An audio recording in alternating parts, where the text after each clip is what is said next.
हाँ ये स्टूडेंट्स, आज हम आईपीओ को कंटिन्यू करेंगे अपने नेक्स्ट पॉइंट से। उस दिन मैंने आपको फर्स्ट पॉइंट क्लियर कर दिया था कंडीशंस के अंदर। अब हम करेंगे बात सेकंड पॉइंट्स की।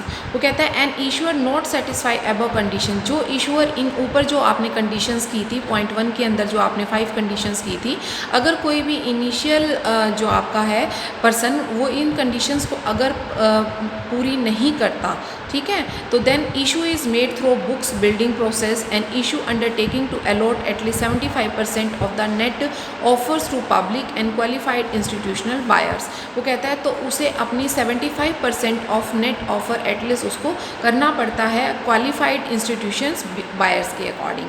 And he should also undertake to refund full subscription money if he fail to make set money allotment qualified. अगर वो अलॉटमेंट मनी देने में भूल कर देता है या चूक कर देता है या नहीं दे पाता, तो उसकी पूरी की पूरी सब्सक्रिप्शन को रिफ़ंड कर दिया जाता है फुल्ली।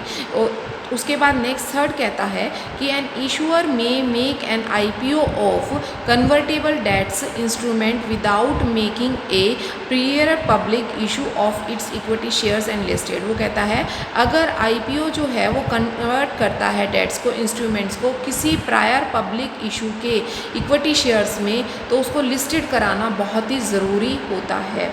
उसके बाद है N issuer shall not make an allotment if the number of prospective allotee is less than 1000। अगर 1000 से कम के आपके prospective allotee हैं तो उस केस में भी आपका जो इंश्योर है वो allotment नहीं कर सकता। उसके बाद 5th पॉइंट आता है कि the issuer shall not make an IPO if there are any outstanding convertible securities or any other right which would entitle any persons with any options to receive equity shares। वो कहता है तो issuer जो है वो IPO को outstanding convertible securities जो है वो इशू नहीं कर सकता और राइट उसका उस पर नहीं बनता है जब तक कि वो पूरी की पूरी पेमेंट उस पर नहीं दे देता है। वो कहता है the above sub regulation shall not apply to. अब वो ये वाली जो रेगुलेशन है ये किस पर अप्लाई नहीं होती, वो 2 पॉइंट्स आपको 3 पॉइंट्स दिए हुए हैं, उन 3 पॉइंट्स पर अप्लाई नहीं होती। फर्स्ट क्या कहता है, a public issue made during the currency of convertible debts instrument which were issued through an IPO and conversion periods और price of such convertible debt instruments was determine and disclose in the prospectus. वो कहता है कि जब कोई भी public issue है, अगर आपको करेंसी को कन्वर्टेबल डेट इंस्ट्रूमेंट है विच वर इशूड थ्रू आईपीओ, जो आईपीओ के थ्रू इशू किया गया है, और conversion price of such convertible debt instrument was determined, और इन जो आपके कन्वर्जेबल प्राइस है, जो कन्वर्टेबल डेट्स हैं, उनका जो प्राइस है वो डिटरमाइन कर लिया गया है, डिस्क्लोज इन द प्रोस्पेक्टस, और प्रोस्पेक्टस में डिस्क्लोज कर दिया गया है, तो वो पर्सन इस कैटेगरी में आपकी शामिल नहीं होते। नेक्स्ट आता है outstanding options granted to employees pursuants an ESOP scheme framed in the according with the accounting standard issued by ICA। वो कहता है जितने भी आपके एम्प्लॉइज़ स्टॉक ओनरशिप प्लान के अंदर आते हैं एम्प्लॉई, उनको भी ICAI institute of chartered accountant इसको इसके अंदर शामिल नहीं कर चलता। देखिए बेटा, जितने भी आपके यहाँ पर शॉर्ट फॉर्म्स आती हैं मैं उनको बड़े में करके बुक में लिखती हूँ ताकि आपको उसको ढूंढना ना पड़े, और काफ़ी सारी तो ऐसी हैं जैसे ICAI की तो आप लोगों को सभी को पता होता है कि क्या है, और फिर भी मैंने ये लिखी ताकि आप लोगों को हर पॉइंट जो है बहुत ही अच्छी तरह से क्लियर हो, आपको हर पॉइंट का मीनिंग बहुत अच्छी तरह से पता हो। अब आगे करते हैं। नेक्स्ट है fully paid up outstanding convertible securities which are required to be converted on the or before the date of filing the red herring prospectus or the prospectus.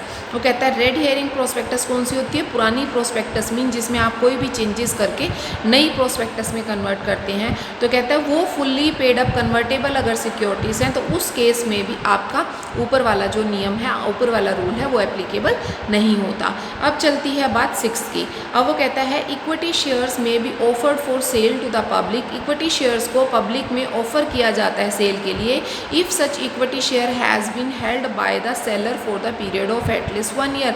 कम से कम उसने 1 साल तक उस शेयर को अपने ओनरशिप में रखा है। And prior to filing the draft offer document with the board. और उससे पहले उसने पहले ही ये ऑफ़र किया हुआ था बोर्ड को कि वो अपने 1 साल के बाद शेयर्स को सेल करेगा। तो उस कंडीशंस में holiday equity shares for 1 year shell not apply the following cases. इस कंडीशंस में जो आपके कुछ शेयर होल्डर पर ये वाले रूल्स एप्लीकेबल नहीं होते। कौन कौन से हैं? वो कहता है in case of the offer of the sale of specified securities of the government company or statutory authority and corporate or any special purpose vehicle set up and controlled by any one or more of them which is engaged in infrastructure sector. वो कहता है जो लोग infrastructure sector में involve होते हैं उस case में ऑफ़र फॉर सेल आपका नहीं किया जाता। कौन कौन सी सिक्योरिटीज़ पर? गवर्नमेंट कंपनी सिक्योरिटी पर, स्टैट्यूटरी अथॉरिटीज़ पर, कॉर्पोरेट पर और कोई स्पेशल पर्पस व्हीकल अगर आपका है तो। If the specified securities offer for sale was acquired under any scheme approved by high court. अगर हायर कोर्ट ने भी अंडर सेक्शन 391 और सब सेक्शन 391 to 94 में कंपनी एक्ट 1956 में ये चीज़ बताई गई थी कि अगर कोई भी सिक्योरिटी जो है वो ऑफर फॉर सेल के अंदर अप्रूव नहीं की जाएगी अगर हाई कोर्ट की सेक्शन 391 से लेके 394 के अंदर अगर वो आता है। तीसरा वो कहता है if the securities offer for cell were issued under a bonus issue of securities. अगर वो कहता है बोनस इशू ऑफ सिक्योरिटीज़ हैं तो हेल्ड फॉर द प्रायर 1 साल से अगर उसको ज़्यादा में आपने रखा हुआ है और ड्राफ्ट का डॉक्यूमेंट पहले ही बोर्ड्स और फर्दर दिया हुआ है उस केस में आप सिक्योरिटीज़ को सेल कर सकते हैं। लेकिन उस पर आपकी ये 2 कंडीशंस अप्लाई होती हैं। वो 2 कंडीशंस कौन कौन सी आपकी इस पर अप्लाई होती हैं? Such securities are issue out of free reserves and share premium. वो दोनों सिक्योरिटीज़ जो आपका फ्री रिजर्व्स है और जो शेयर प्रीमियम है सिर्फ उन्हीं से इशू की जाएंगी। और such security not being issued by ultimate of revaluation of reserves and unrealised profit of issuer. इन दोनों से उस सिक्योरिटी को इशू नहीं किया जाएगा। उसके बाद 7th लास्ट पॉइंट आपका आता है an issuer making IPO initial public offer में obtain granting for such offers from 1 or more credit rating agencies registered with the board. जो आपकी एक और एक से ज़्यादा क्रेडिट रेटिंग, अब ये क्रेडिट रेटिंग एजेंसीज कौन सी होती हैं? जो कंपनीज़ को रेट आउट करती हैं कि मान लो आपकी 10 कंपनी मार्केट में है A B C D E F G H इस तरह से करके वो रेट करता है। जैसे हम कहते हैं ना 5 स्टार 3 स्टार 2 स्टार इस तरह से रेटिंग की जाती है। जैसे B कंपनी जो है वो उसकी रेटिंग 4 है, A कंपनी है उसकी रेटिंग 3 है, C कंपनी जो है सबसे बेस्ट कंपनी है उसकी रेटिंग 5 है। तो इस तरह से क्रेडिट रेटिंग होता है कि उसकी फैसिलिटीज़ क्या हैं क्रेडिट रेट करने की, मीन क्रेडिट देने की।